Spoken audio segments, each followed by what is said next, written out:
সব চিন্তা আছে রে ভাই, এত তোদের কি মানে বড় ইঞ্জিনিয়ার হয়েছিস তোরা সব। আচ্ছা তার মানে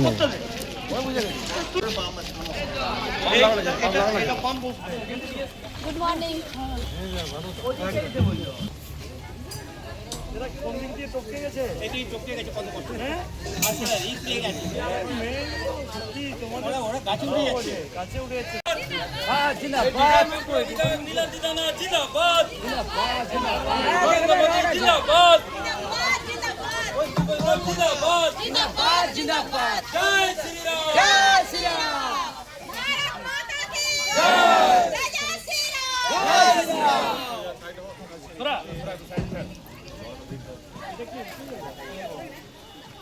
भारत माता के जय, भारत माता के जय, जय श्री राम, जय श्री राम, जय जय श्री राम, जय श्री राम। स्वागतम स्वागतम स्वागतम स्वागतम स्वागतम स्वागतम स्वागतम स्वागतम स्वागतम जिंदाबाद जिंदाबाद जिंदाबाद भारत माता की जय। আমাদের এই যে আন্ডারপাস হচ্ছে তার মূল হোতা বা মূল উদ্যোক্তা আমাদের নীলাদ্রিদা। আমাদের 2021 সাল থেকে যে যুদ্ধ শুরু হয়েছে সেই যুদ্ধ আজকে সমাপ্তির মুখে। আমরা শীঘ্রই হয়তো এটা দিয়ে যাতায়াত করার সুযোগ পাবো।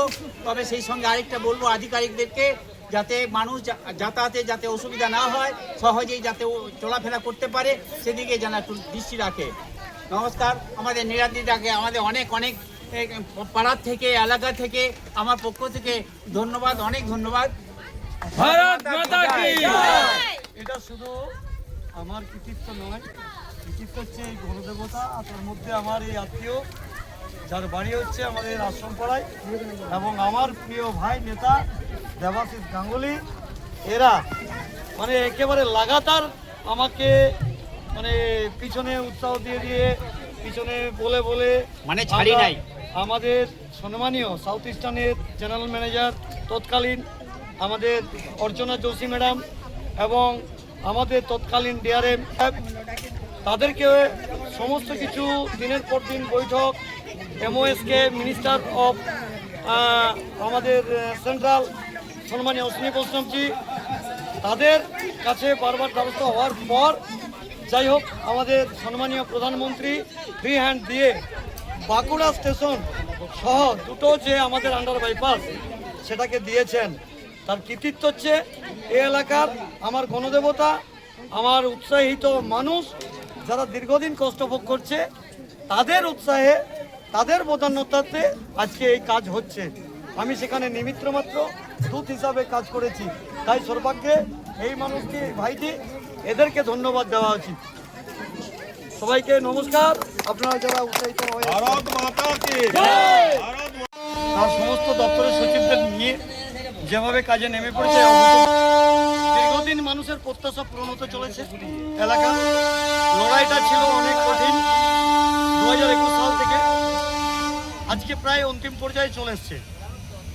কালকে সম্মানীয় এডিআরএমকে আমি ফোন করি যে আমি একবার যাব, সময় পেলাম আজকে চলে এলাম। সামনে যে বিগত দিনে নির্বাচন খুব ব্যস্ততার মধ্যে দিয়ে গেছে, সময় পাইনি, কিন্তু পেরিয়ে যেতাম। আজকে আধিকারিকদের রেখে ইঞ্জিনিয়াররা ছিলেন, টেকনিক্যালি ব্যাপারটা দেখে নিলাম যে লাস্ট পর্যন্ত যে রাস্তার এন্ড থেকে স্টার্ট পর্যন্ত কী অবস্থায় রয়েছে দেখলাম। ওয়াটার যে স্টোরেজ হবে সেটাকে কিভাবে আউটলেট করা যায়, তার পাম্পিং কিভাবে জেনারেট করা যায় সেটাকে নিয়ে চিন্তাভাবনা হলো, সেটা নিয়ে কথা হলো। দেখলাম ব্যবস্থা টোটালি কমপ্লিট করার মুখে। তো দেখলাম এটা সাথে সাথে কবে নাগাদ মানুষ এটাতে যাতায়াত করতে পারবে বলে খুব তাড়াতাড়ি আমরা আশা করছি। আর 1 মাস লাগবে না, 1 মাস লাগবে না। তারপরে প্র্যাকটিক্যালি যখন ফিল্ডে কাজ করতে হয় হয়তো 10 দিন আগে হলো কি 5 দিন পরে হবে, কিন্তু 30 দিন আমরা ধরতেই পারি। আর একটি জিনিস দেখলাম, আমাদের স্টেট গভর্নমেন্টের একটি ট্র্যাঙ্ক সেন্ট্রাল ল্যান্ডের উপরে আছে, তার তলাতে একটা অফিস দীর্ঘদিন ধরে, সেখানে বিভিন্ন রকম দৌরাত্ম হয়। রাস্তায় যেতে আসতে মায়েদের কুৎসিত মন্তব্য শুনতে হয়। সেটাকে যাতে এক্ষুনি ওখান থেকে বের করে দেওয়া হয়, ওর সেট দিকে ওখান থেকে ভেঙে দেওয়া হয়, সেটাও আমি পৌর প্রশাসনকে জানাবো, পৌরসভাকে জানাবো, এবং আমি রেলকেও বলে এলাম যে আপনারা একটু নোটিশ করুন। আপনার রেলের যে সমস্ত ল্যান্ডগুলো ফাঁকা রয়েছে, মানে যারা অ্যাকুইস্ট করে রেখেছে, সেগুলোকে টোটালি সেখান থেকে ক্লিয়ার করতে হবে। কারণ মানুষের সুবিধার্থের জন্য এত বড় একটা রেল দপ্তর, ভারতবর্ষের রেল সর্ববৃহৎ দপ্তর ভারতবর্ষে, সেই রেলকে কেউ যদি অবস্ট্রাক্ট করে, তার ল্যান্ডকে যদি অকুপাই করে, তাহলে সেটা একটা চিন্তার বিষয় থেকে থাকে। হয়তো যে ল্যান্ডটা কোনো রকম কাজ হচ্ছে না, সেখানে কোনো একটা কিছু হয়েছে, সেটাকে নিয়ে আমরা চিন্তিত নই, কিন্তু যেটা এখনই কাজে লাগবে সেগুলো কেন এখনো পর্যন্ত এইরকমভাবে দৌরাত্ম্যের শিবির হয়ে থাকবে, সেগুলোকে পরিষ্কার করতে হবে। এটা কি ওই জল ট্যাঙ্কির নিচে অফিস? জল ট্যাঙ্কির নিচে অফিস, এইমাত্র দেখে এলাম।